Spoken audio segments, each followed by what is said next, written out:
महाभारत में एक से बढ़कर एक योद्धा थे जो शक्तिशाली होने के साथ ही विचित्र किस्म की सिद्धियों और चमत्कारों से भी संपन्न थे। श्री कृष्ण तो स्वयं भगवान विष्णु थे, लेकिन उनके समक्ष और सामने जो योद्धा लड़ रहे थे वे भी कम नहीं थे। सहदेव भविष्य में होने वाली हर घटना को पहले से ही जान लेते थे। वे जानते थे कि महाभारत होने वाली है और कौन किसको मारेगा और कौन विजयी होगा। लेकिन भगवान कृष्ण ने उन्हें श्राप दिया था कि अगर वह इस बारे में लोगों को बताएंगे तो उनकी मृत्यु हो जाएगी। बर्बरिक दुनिया का सर्वश्रेष्ठ धनुर्धर थे। बर्बरिक के लिए 3 बाण ही काफी थे, जिसके बल पर वे कौरवों और पांडवों की सेना को समाप्त कर सकते थे। युद्ध के मैदान में बर्बरिक दोनों खेमों के मध्य बिंदु एक पीपल के वृक्ष के नीचे खड़े हो गए और यह घोषणा कर डाली कि मैं उस पक्ष की तरफ से लड़ूंगा जो हार रहा होगा। लेकिन श्री कृष्ण ने उन्हें भी ठिकाने लगा दिया।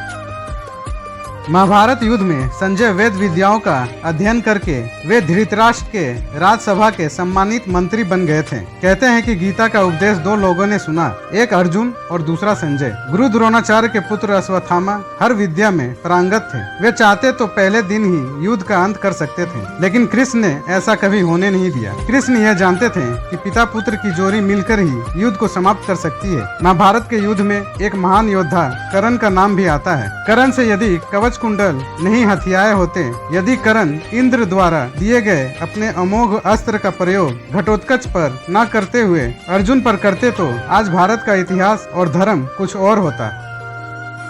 कुंती और वायु के पुत्र थे भीम, अर्थात पवन पुत्र भीम। भीम में 1000 हाथियों का बल था। वहीं युद्ध में भीम से ज्यादा शक्तिशाली उनका पुत्र घटोत्कच ही था। दुर्योधन का शरीर वज्र के समान कठोर था, जिससे किसी धनुष या अन्य किसी हथियार से छेदा नहीं जा सकता था। लेकिन उसकी जांग श्री कृष्ण के छल के कारण प्राकृतिक ही रह गई थी। इस कारण भीम ने उसकी जांग पर वार करके उसके शरीर के 2 फार कर दिए थे। महाभारत में एक और महान योद्धा था जरासंध। जरासंध का शरीर 2 फार करने के बाद पुनः जुड़ जाता था। तब श्री कृष्ण ने भीम को इशारों में समझाया कि 2 फार करने के बाद दोनों फार को एक दूसरे की विपरीत दिशा में फेंक दिया जाए। महाभारत युद्ध में ऐसे ही अनेक योद्धा थे जिनकी वीरता और महानता की कहानी महाभारत में मिलती है।